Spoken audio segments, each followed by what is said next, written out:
Hello, class. I want to apologize again for the technical difficulties that we had in working through our Zoom recording today. I'm just in a hotel where the power just went out and it was impossible to make it work. However, our TAs suggested that I record some of what the lecture would have been about today. And we won't have the great discussion that we've often had, but at least we will have a little discussion through what it is that we're talking about and how to continue making the class move forward. So let me get my slides up here, and I'm just going to dive in. This is our session today, March 26th. 2025. And this is our Navigating Regional and Global Business Environments, Asia. As always, I'm behind on what my lectures, we should be, but I'm excited to kind of continue the conversation with you and pick up where we're moving to and moving from. You'll remember in previous classes, we've talked about the rise of China and the rise of Deng Xiaoping and also the rise of East Asia and the rise of Asia. And these are important times for all of us. I've shown you some of these pictures already, so I won't go through them in too much detail. But you'll remember in 1979, it was a critical period for China and for Asia more generally. We had come off of World War II at the end of World War II in 1945, 46. We're actually approaching the 80-year anniversary of the end of World War II, and it's a big thing for China and Asia because the United States was instrumental in really helping sort of uh, navigate the rough waters that were happening, not just in Europe, which was critical, but also in Asia. And Japan was really the aggressor there. And so China was really subject to a lot of difficulties in that time, but so was East Asia and the rest of Asia as well. And so it's a really interesting, important time. So we come out of that period, and then we have the Cultural Revolution. Deng Xiaoping rises to power in 1978-79 through the Democracy Wall movement. And in 1979, gets on a plane, goes to visit Jimmy Carter, and signs the normalization of agreements. And then about 30 years later, we have China's coming out party. Wow, the 2008 Olympics and this moment. I told you the story that initially the Chinese government had hired Steven Spielberg to be the director for the Olympics and the Olympics opening ceremony. And instead they said, why are we doing that? We don't need an American. We have our own talent. So let's hire Zhang Yimou. And it was a beautiful cultural moment. And I remember it so clearly because had been a China scholar, waiting and watching for to see what was going to happen, and it was beautiful. Now, if we sort of break these periods up, and again, this is overly focused on China, but I want to make sure that we all understand that China is really, it's the second largest economy in the world, the largest economy in Asia, and it's been sort of helping to navigate the waters of East Asia during this time period, but also building stronger relationships with uh, Premier Modi and India right now as well. And so, but under the period of Deng Xiaoping, this was just China's opening. China was very, very, I mean, it was just in a very difficult place in 1979. And so the course of the 1980s, there were 800 million people living in abject poverty. And Deng Xiaoping just wanted to open China up. We have a lot of cheap labor. We need a lot of cash. We need to uplift our population. And so let's figure out how to do that. And then we have the 1990s, which is the period of Jiang Zemin and Zhu Rongji.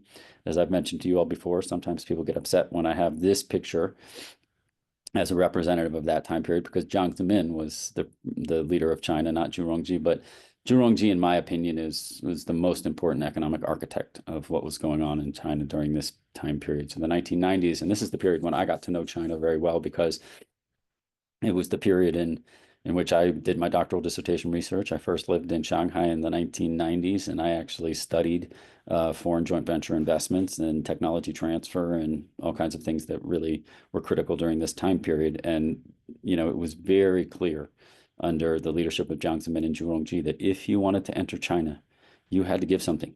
You had to give technology, and you had to help China not just be a place for cheap labor, but uplift China in terms of building its manufacturing supply chain. So this was a critical time period. Then China enters the WTO in 2001, and we've talked about that. That was started with the Clinton engagement policy in 1994. And then there were several of us sort of pushing for that development over the course of the late 1990s. Finally, in 2001, the agreement is signed by the United States, and a vote happens on the global stage. China enters the WTO. That's also the end of Jiang Zemin's regime, and we see the rise of Hu Jintao and Wen Jiabao, a much more open Chinese economy. This is also the year right after China's entry into the WTO that Tim Cook and Apple entered China. And China was a much more open place in the 2000s, right? And so we sort of thought, wow, okay, it's just an open up economic system, and we're all global trading partners. And that is until 2013. In 2013, March 14th of 2013, Chairman Xi is inaugurated, and he's the new leader of China in the post-Hu Jintao and Wen Jiabao era. I think I've mentioned this story to you guys before, but 2013, March 15th, 2013, was Consumer Day of that year. China has a Consumer Day every year where they target some players that they want to call out as needing some uplifting or upstanding approach to what they're doing in China. And Apple was on the docket. And Apple was in trouble that year, and they called them out for tax issues and some things. And at the time, I think, I was watching what was happening. I didn't know Tim Cook and the leadership team at that point, but I got to know them a little bit later. And they seemed a little bit tone deaf as to what was happening. But it was very clear that Xi Jinping was going to bring in a new era in terms of how foreign companies would deal with China. So if you think about these time periods, you have Deng Xiaoping and Open for Manufacturing in the 1980s. You have Zhu Rongji and Jiang Zemin, controlled investment in the 1990s, a lot of technology transfer. You have WTO rules in which it was illegal to have quid pro quo for market access under Hu Jintao and Wen Jiabao. And then you have a return to the 1990s system, but there had to be some fast footwork here because China is still under the rules of no quid pro quo for market access. But there are ways to control these things and ways to put foreign companies on notice if you want them to be delivering for China. And now we've talked about in the news, lots of exciting things happening right now. The Global Economic Forum, the two-session system, a lot of things being said by Xi Jinping and Li Qiang about how China's economy hasn't peaked yet, and there's a lot of work to be done. And bringing U.S. business leaders into the mix, right? And so it's a really interesting and important time. We're going to continue to walk through all of the readings that we have in these areas, and I'm going to give my lecture here right now, and maybe I'll use this as an opportunity to add more so we can get caught up in terms of what we're doing. We've been talking about these issues like China's open economic system and entrepreneurship, and studies that my little research group has done on entrepreneurialism in China, booksellers and basket makers. We've talked about local governments as industrial firms. I haven't talked that much about this, but this is the real engine of China's economic reforms. My favorite scholar in this area is a China scholar named Andrew Walder. He wrote a path-breaking article in the American Journal of Sociology in 1995, which I still can't believe how just forward-thinking that article was, but it really laid out this notion of what he called local governments as industrial firms. And so when we think about China as an authoritarian dictatorship, and being centrally controlled from Beijing, and maybe that's how Russia and the Soviet Union were in the years before the fall of the Berlin Wall and the breakup of the Soviet Empire, but it's never been how China was. China is the better analogy, rather than a centrally planned economy, is a corporation, and Beijing is headquarters of that corporation. And all of the local governments are themselves industrial firms, or maybe they're business units of this massive industrial firm. And so it's a very coordinated thing, but it's very coordinated in a capitalist mindset of how do we think about economic growth? How do we think about managing industrial clusters? How do we think about innovation? And along these lines, I've done a lot of research and written a lot of reports for a number of different companies, and we probably won't get to this today, but it will be central to our conversations next Monday. Apple in China, the ways in which Apple, Tesla, and other companies are really, as I've put it, deeply embedded in and married to China. There's also Huawei's reemergence. I've talked a little bit and given you some background on what happened with Huawei and what happened between myself and Huawei in the 2010 to 2013 era when I was dean of the business school at George Washington University. And during that time, we failed. Huawei got eliminated from the United States, got excluded, got banned. But Huawei is back, and they are a big, big player now. And so it's a really interesting thing about the sort of economic resurgence and innovation of major Chinese companies, right? And so if we think about this time period, this is a really, really important era, or 45 years for thinking about China's economic development. But again, East Asia is critical here, and in particular under Xi Jinping, the rebuilding of the BRICS coalition, which we're going to talk about in later classes, but also the ways in which the BRICS coalition is very much tied to the relationship between China and India. So the key things that I want to talk about today are logics of economic reforms, right? And so there are three keys to reform in China that I like to focus on when I give these talks. The first is pragmatism. Now, here was a really interesting time and moment for China and the world. Deng Xiaoping comes to power, and he starts talking about black cats and white cats. Doesn't matter if a cat is black or white, as long as it catches mice, it's a good cat. And, I remember being a scholar during this time in the mid 1990s, and people were wondering, why is he talking about cats? What does this have to do with cats? Is this some Chinese saying? And just to be very clear, um, yeah, I mean, this goes back and is an old time Chinese saying, but it's also a Deng Xiaoping saying. But this isn't talking about cats. This is a very hidden and radical way of talking about things like communism and capitalism. So, in the wake of Mao Zedong's reign and the fact that Deng Xiaoping maybe almost didn't survive that reign, but he did. But it still wasn't a good thing to be suddenly talking about saying bad things about communism or good things about capitalism. But Deng Xiaoping very deftly said, well, I don't care about black cats or white cats. I care about catching mice. What does that mean? I don't care about black cats, communism, or capitalism. I don't care about white cats, communism, or capitalism. What I care about is whether we can catch mice to feed our people, right? So can we grow economically? So capitalism, communism, I don't care.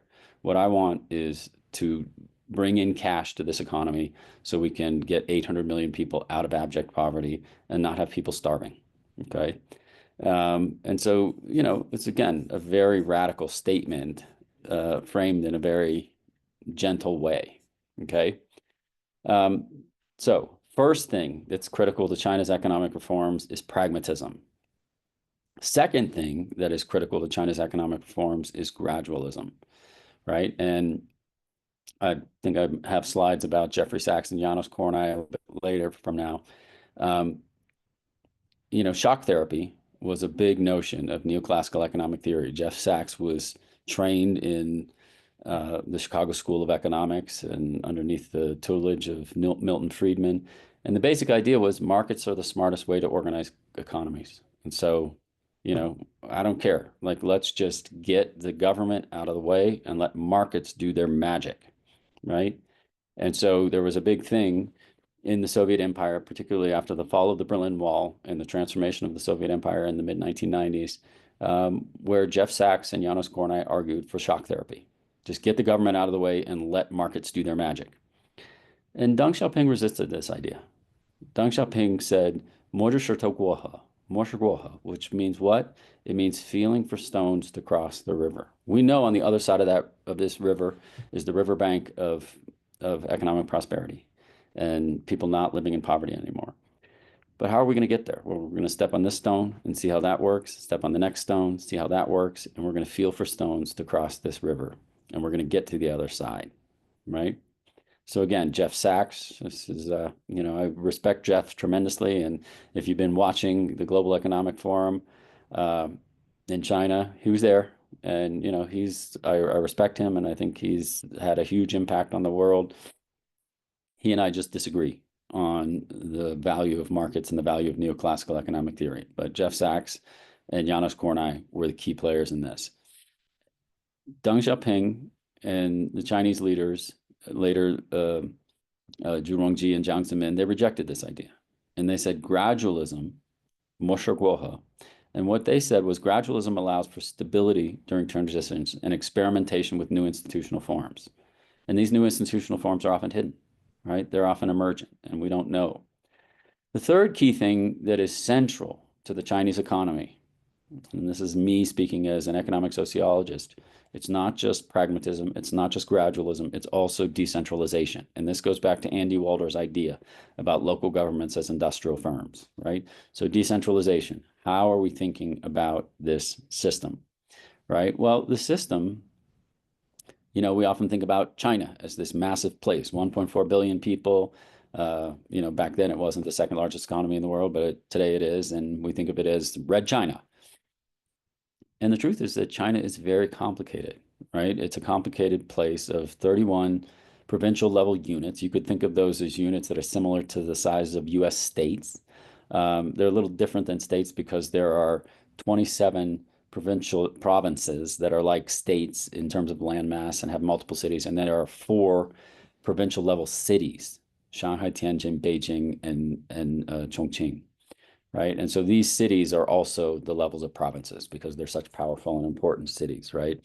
But this system is very, very decentralized, right? So yes, Beijing is at the center of it, but there are these 31 provincial level units, and then there are many tier 1, tier 2, and tier 3 cities that are spread across this country of 1.4 billion people. And really understanding how that system works requires that you understand decentralization, right? Beijing, yes, is the centerpiece where 5-year plans come out of, but Beijing also lets local governments and local jurisdictions do what they will to be economically innovative, to build their localities, their provinces, and their tier 1, tier 2, and tier 3 cities within their provinces. And so it's a very powerful system economically, right? Because it's fundamentally decentralized. Now, there are other players here, not just Andrew Walder. More recently, one of my favorite books on China is The New China Playbook by Ke Jin, who's an economist at the London School of Economics. Very, very impressive young economist who writes about these issues, and she's very similar to the kind of work that my team does on economic development in China. The New China Playbook, Beyond Socialism and Capitalism, brilliant work, and so I'm a big fan. But decentralization put control in the hands of local officials who were then budget constrained, and competition emerged, right? And so this is really important. Now, let me give you a couple of examples of how this works, okay? Shanghai is, one of the top provincial level cities, right? So Shanghai, Beijing, Tianjin, and Chongqing. And Shanghai's the eastern seaboard, and for many, many years, it's not so much the case today, but for many years, Shanghai was really the center of economic development in China. It's where I did my research in the 1990s. It's where a lot of companies went when they wanted to set up shop in China. When Apple entered China in 2001, they set up their headquarters in Shanghai. When Tesla entered China in 2018, their Tesla Gigafactory was in Shanghai. It's been a place of a lot of economic development investment. A lot of inland cities, even cities like Nanjing, which is a famous old Chinese city, and is also the capital of Jiangsu province, we're sometimes a little bit jealous of Shanghai. How can we be as good as Shanghai? So Nanjing and Jiangsu province did an interesting thing in terms of this decentralization model. So this is just a story about how decentralization works. There's a little old sleepy city, and I say sleepy because it's known as a tourist city. There are a lot of canals there. It was the edge of the Silk Road, right? And so when Marco Polo was traversing across Central Asia from Europe to China, he would end up in Hangzhou and Suzhou. And they would say, below heaven and earth, there's Hangzhou and Suzhou. And these are beautiful, beautiful places. But they still couldn't really compete with Shanghai, right? They were just tourist cities, right? Except Suzhou was at the edge of Jiangsu province. Nanjing was the capital of Jiangsu province, but Suzhou was at the edge. And it was close enough to Shanghai that it was driving distance from the Hongqiao airport. So this was in the years before the Pudong airport was built in Shanghai. The Hongqiao airport was in the western part of Shanghai, and it was like maybe an hour drive to Suzhou. And so Suzhou, Jiangsu province started thinking, what can we do? Wow, Shanghai's real estate is getting really expensive. Maybe we should build out Suzhou, right? And so let's build something called the Suzhou Industrial Park. So they invited some of the leaders from a little place called Singapore, which had been very effective as a city in building itself entrepreneurially into an innovative manufacturing hub, right? And so if you think about, we've talked about this before, the newly industrialized countries, which became a bad word because you couldn't include Hong Kong and Taiwan as countries, but the newly industrialized economies were places like South Korea, Taiwan, Hong Kong, and Singapore. So Singapore was one of these key players in the knees, the newly industrialized economies that were transforming East Asia and Asia more generally. So let's get the leaders of Suzhou up here and or of Singapore up here and have them advise us. Like, how would we build? How would we transform this sleepy tourist city into an industrial park that's just on the western outskirts of Shanghai? And so they built something called the Suzhou Industrial Park, and wow, it was a story, right? And then, of course, in 2001, China entered the WTO. And this was a key moment. And as China was entering the WTO, this is the company that I did a lot of work for in the 2014 to 2019 era. But this was the time when Apple entered China. And so we see all of these local economic development issues, but we also see China's macroeconomic issues changing tremendously as it enters the WTO and companies like Apple enter China, right? What's going on with my slides here? So again, coming back to this era of how we think about these issues, the local economic reforms, the epochs of economic reforms, and more recently, how we think about other sociological trends, right? We see transformation. The country has been transformed by the the one child policy, right? So the one child policy was something that was set in place in the mid 1980s because of China's population explosion and the difficulties that the country was having in terms of feeding everybody. So they thought, let's control the demographics of this system. And so that was set in place in the mid 1980s. They retracted the one child policy in 2016 because China is suffering from population decline. And when you have an aging population decline and an aging population, you start to look demographically at problems that a country is going to face. But there are other sociological trends like the emergence of new young people who think differently. And there's more recently the China dream, right? And so, again, these things are just ways of thinking about where China is today and how it's continuing to develop economically in this Chinese process under President Xi Jinping or Chairman Xi. I sometimes get in trouble when I call him President Xi.